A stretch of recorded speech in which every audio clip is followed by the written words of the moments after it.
자, 그리고 오늘 이강인 선수 딱 한마디만 드리겠습니다. 자, 우리나라가 짜릿한 역전승을 거뒀습니다. 오늘 경기 잘했던 점부터 말씀드려볼게요. 자, 일단 개인적으로는 세트피스 수비를 할 때 라인을 쭉 끌어올리는 게 너무 좋았어요. 체코가 키가 크잖아요. 노골적으로 공중전을 했다고요. 하프라인 부근에서 우리가 파울을 하면 웬만하면 짧게 연결해서 하거든요. 근데 체코는 여기서 난 프리킥도 롱킥을 때렸어요. 자, 근데 여기서 우리가 잘한 게 뭐예요? 수비 라인을 최대한 끌어올렸어요. 만약에 우리가 라인을 이렇게 내리면 얘네들이 골대 가까이에 볼을 붙이겠죠. 그러면 여기서 세컨볼, 서드볼, 혼전 상황에서 상대가 슈팅 때릴 수 있다고요. 근데 우리가 라인을 최대한 올리니까 상대도 요까지 빠져나와야죠. 그러면 여기다가 때려도 골대랑 너무 멀잖아요. 여기서 세컨볼 떨궈도 여전히 멀잖아요. 그렇게 되면 체코 장신들의 장점을 무력화시킬 수 있는 거예요. 아, 근데 여기 뒷공간이 너무 넓으니까 요렇게 때려놨을 때 얘네가 먹으면 어떡하냐고요? 그럴 일이 없습니다. 우리가 더 빨라요. 그리고 체코는 어차피 높이를 이용할 거기 때문에 붕 뛰어놀 수밖에 없습니다. 그러면 그 공이 오는 도중에 우리가 라인을 내려서 대비하면 돼요. 자, 그리고 오늘 우리 선수들이 또 잘했다고 생각하는 거는 후반에 우리가 패스를 짧게 많이 돌리려고 노력을 했어요. 제가 입중계 때도 말씀드렸듯이 그래야 경기가 풀릴 것 같았거든요. 왜? 우리가 축구력이 일단 높아. 발밑 기술이 좋아. 그리고 체코 선수들이 크니까 민첩하지 못해요. 우리가 짧게 돌려서 흔들면 반드시 찬스가 나. 그렇게 생각을 하고 있었는데 홍명보 감독도 경기 후에 인터뷰를 보니까 경기 중간에 선수들한테 골 넣을 수 있으니까 골 잃지 말고 더 플레이 해라. 이렇게 주문을 한 것 같더라고요. 그리고 선수들이 짧은 패스를 실제로 주고받았어요. 또 여기 받으러 나와서 주고받는 거예요. 이렇게 주고받고 바운스 패스 하다 보면 상대 선수들이 자꾸 뛰게 돼요. 그러면 지치죠. 좌우로 앞뒤로 공간이 벌어집니다. 그러면서 요 포켓 공간 또 요 하프 스페이스 공간 요런데 자꾸 볼이 침투가 됐어요. 그러면 뭔가 찬스가 나는 거야. 그리고 또 저는 개인적으로 좋았던 게 후반에 김민재 선수를 중심으로 우리가 짧게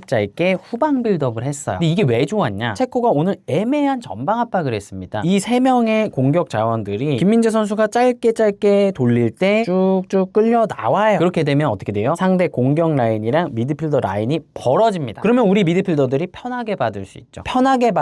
첫 번째 골도 이강인 선수가 여기서 볼을 잡았을 때 상대가 압박을 빡세게 못하죠. 그 전에 우리가 짧게 주고받는 작업을 해놨기 때문이에요. 압박이 못 들어오니까 이강인 선수가 너무나 편안하게 정확한 로빙 패스를 넣을 수 있는 거죠. 자, 그리고 두 번째 골도 이렇게 온 걸 백승호 선수가 뒷공간에 넣고 황인범 선수가 오영규 선수한테 줘가지고 넣은 건데 그것도 우리가 그 전에 짧게 주고받으려고 했기 때문에 이 선수가 황인범이 발밑으로 받아서 못 돌아서게 하려고 바짝 올라왔다는 거죠. 그리고 황인범 선수는 그걸 인식하고 뒷공간으로 바로 뛴 거고, 그러니까 그 전에 우리가 짧게 주고받으려고 했던 전술적인 기조가 좋았던 것이다. 자, 그리고 오영규 선수의 두 번째 골을 보면서 저는 무슨 생각을 했냐면 축구의 정답은 있구나 이런 생각이 들었어요. 그러니까 뭔 얘기냐면 박스 안에 니어로 잘라 들어가면서 크로스 오는 거 살짝 돌려가지고 골 넣는 거, 이거 오영규 선수가 제일 잘하는 거거든요. 그리고 어릴 때부터 숱하게 했던 거고요. 결국 맨날 잘하던 걸 하게 된다는 거예요. 이강인 선수의 로빙 패스도 마찬가지죠. 그러니까 어떻게 보면 축구의 정답은 있는 거예요. 그냥 그 선수가 가진 툴은 거의 변함이 없을 것이고 그 선수가 그냥 그 툴을 잘 발휘하게끔 판만 짜주면 된다, 전술적으로. 자, 그리고 오늘 아쉬웠던 점은 아무래도 실점 장면이었죠. 상대가 롱스로인을 해서 헤더로 넣었는데 이거는 전 세계 모두가 아는 체코의 장점이었어요. 알고도 당했다는 게 분하다는 거예요. 좀 디테일하게 들어가면 우리가 지역 방어랑 맨투맨을 섞었었어요. 기본적으로는 요 지역에 서고 요 앞이랑 요 파포스트 쪽에서는 맨투맨으로 좀 경합을 해줬습니다. 근데 결과론 적이지만 좀 아쉬웠던 거는 이 페널티 박스 라인부터 뛰어 들어가는 선수들에 대한 제지가 전혀 없었어요. 아무런 방해 없이 들어가서 러닝 점프를 해가지고 완벽하게 넣었습니다. 그래서 아스날 상대하는 팀들도 보면은 마갈량이스를 1차적으로 막아주고 그 다음에 떨구고 나서 출발하면 그 다음 선수가 또 바디체크를 해서 막기도 하거든요. 근데 그래도 좋았던 거는 이렇게 실점한 뒤에 또 롱스로인이 났을 때는 요 뒤에서부터 출발하는 선수들에 대한 제지를 요 두 선수가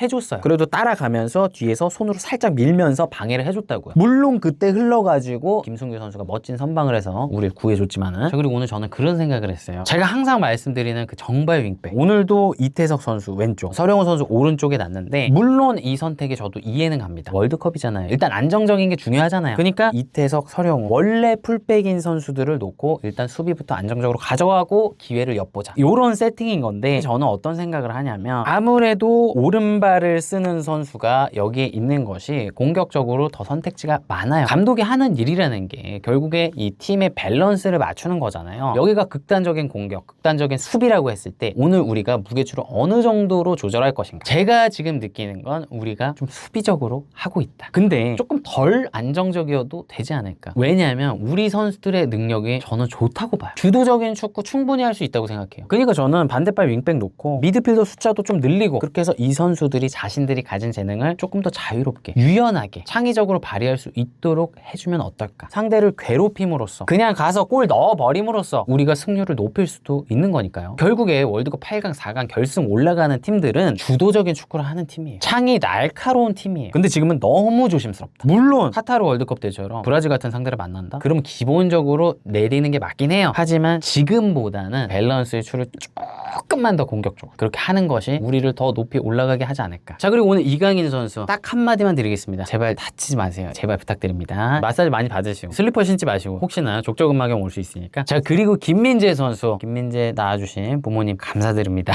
그리고 이기혁 선수 오늘도 좋았습니다. 공이 있을 때나 없을 때나 정말 똑똑하게 영리하게 잘해줬습니다. 그리고 전반에 한번 실수했죠, 뺏겼죠. 그래서 위기가 왔음에도 흔들리지 않잖아요. 그러니까 영리한 선수들은 그래요. 그리고 이한범 선수도 막 티가 나지 않지만 정말 든든했고요. 그리고 볼을 가졌을 때 앞쪽에 뒷공간으로 톡 찍어주는 그런 시도들 너무 좋았습니다. 그런 거 더 해주셔야 돼요. 그리고 김승규 선수 오늘 2골 넣었죠. 그거는 넣은 거나 마찬가지. 자, 그리고 저는 개인적으로 오늘 손흥민 선수 생각이 많이 납니다. 당연히 팀이 이겼으니까 손흥민 선수가 주장으로서 너무나 기쁘겠지만 개인적으로는 찬스가 좀 있었음에도 마무리를 짓지 못해서 조금 그렇지 않을까. 그리고 교체되어 나갔고 교체돼 들어온 오영규 선수가 극적인 역전골을 넣으면서 일부 팬분들이 손흥민 선수에 대한 어떤 비판이나 뭐 선발이면 안 된다 뭐 이런 얘기들을 하실 수도 있을 것 같은데 개인적으로 어떤 생각이 드냐면 그 찬스들이 손흥민 선수였기 때문에 나왔다고 생각을 합니다. 제가 손흥민 선수를 뭐 좋아하긴 하지만 뭐 감정적으로 좋아서 그런 건 절대 아닙니다. 분명히 우리 대표팀에서 해주는 역할이 너무 커요. 여전히 일단 우리 오늘 플랜이 체코의 뒷공간을 많이 노리는 거였잖아요. 손흥민 선수가 없으면 그 뒷공간 노리는 게 안 됩니다. 또 이렇게 볼 받으러 내려와가지고 욜로 가는 척하고 돌아가지고 제끼고 나가는 요런 동작들, 요런 거 아무나 못하거든요. 자, 아무튼 짜릿한 역전승을 거뒀습니다. 앞으로 멕시코 남아공 그리고 쭉쭉쭉 이겨서 8강까지는 갔으면 좋겠습니다. 우리 대표팀